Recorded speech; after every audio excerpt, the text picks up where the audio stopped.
Hey buddy, welcome to my channel. I'm safely assuming you must be interested to learn some tax formulas. That's why you clicked on the video. Then trust me, you are at the right place.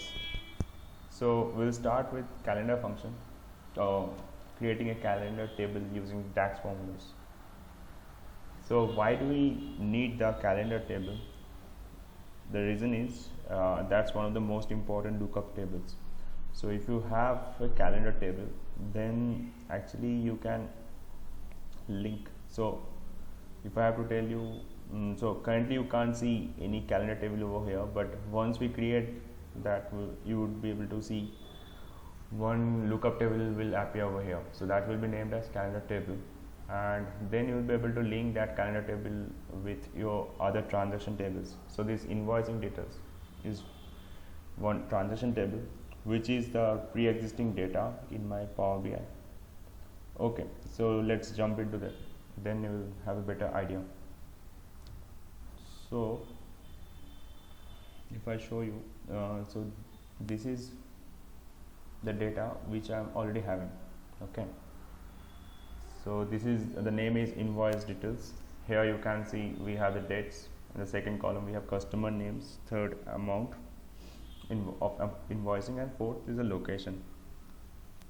And now we need a calendar table which I will link with this invoice details table, and that we will get using DAX formulas.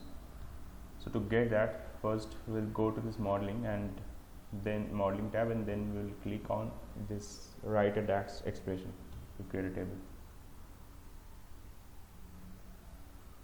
I will name it as calendar table. So there are multiple ways to create a calendar table. So first I will show you the easiest one. So if I go to this calendar auto function, so what does it do? So you can see the expression is like it is telling you fiscal year end month. So what it will do, if I close it and if I enter, then it will generate a table. You can see one table is appearing, calendar table. So if I go to that table, you will get to see there is only one column where the date is starting from 1st Jan 2018 till I think 31st of December 2021, and none of those dates are having any gap like first, second, third, fourth. So no, you won't find any gap is there. So the question is, why is it like it could have taken some other dates? Why did it take only 1st of Jan 2018? The reason is, once you use this calendar auto function, then automatically it goes to your pre-existing data. Our pre-existing data was invoice details, and then it will go to that date and it will see, okay, which year is that, like the minimum or the starting date of the entire data is in 2018. So, and secondly, it will follow the fiscal year. So it will start from 1st Jan 2018, and then if you are not mentioning where do you want to close the month, then it will go till the maximum date, which is your 1st June 2021, and then it will tell, okay, then we should end it 31st of December 2021, because it is following the fiscal year format. So this is one of the ways, but it's not an effective way. So why? Because I will tell you why. So if I bring it over here and I will take it as a table.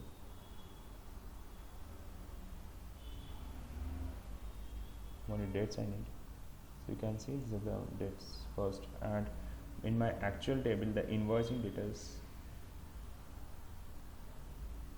I have to see that is starting from, just select the dates, not any hierarchy.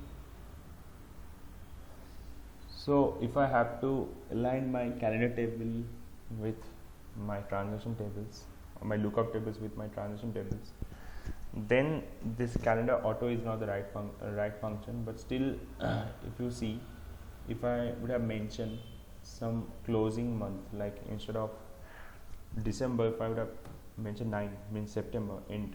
So let's end the calendar table in the month of September. Then what it would do, if you go back to calendar table dates, and you will see it is starting from 1st of October 2017 and it is ending to 2021 30th September. Why? Because it will always take the starting date and based on the month you were mentioning as the ending month, and it will calculate. So you can understand, like it is always following a 12 months. So from 2017 to 2021, the 4 years data it is giving you in 12 months. So 12 months into 4, 48 months of data you will have. But this is a very manual way to get the number, the dates. So what we will do, we will use another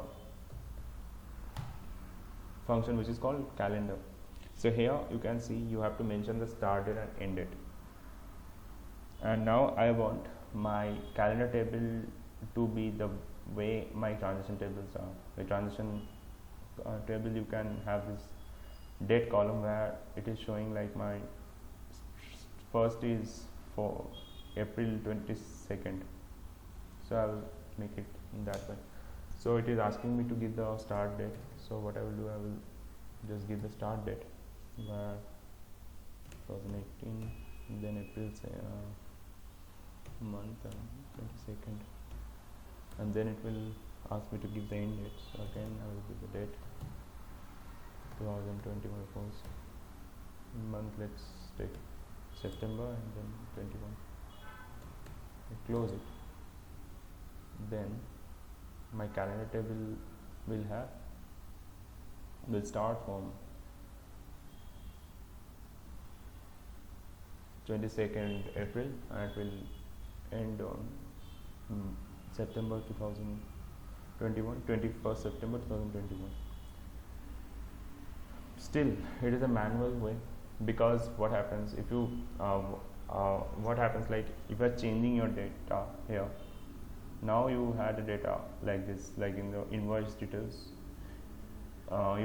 this is the data. But what happens if you add up more rows to this data, if you update the data, then again manually you have to change the ending date over there. So how to automate that part? So for that, what we can do, we can use few more functions, like we can use min. Starting we can tell as min-x or min, both are fine, but let's do it with min-x. Min-x will ask you first, give me the table.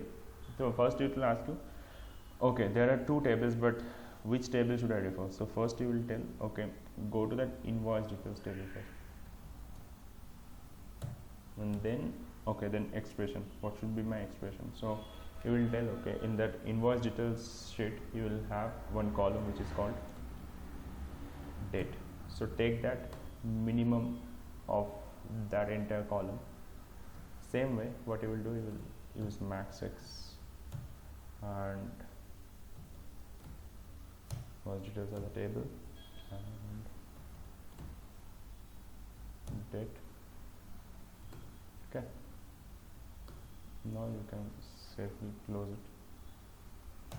If I enter, now you can see this is a table which is derived by using DAX formulas, and now these dates are matching with your transaction table dates, where it is 22nd of April and it is ending on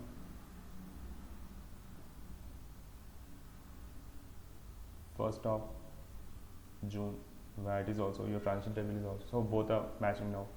So if you change any information over here in your transaction table in this, then accordingly this will also change. So now it is automated.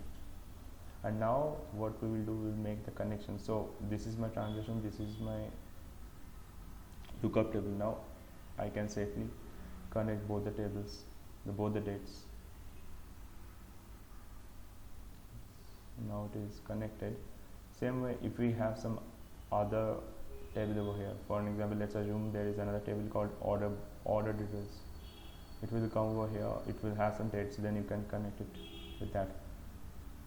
Then you can play around with your data, maybe using some slicers or something else. So there's a way to create your calendar table using DAX. So in the next video I will show you one more way to create the calendar table, where actually that will be more flexible, where not only the dates you will get, but along with the dates you will get the months and quarters and many other things. So stay tuned. Thank you so much.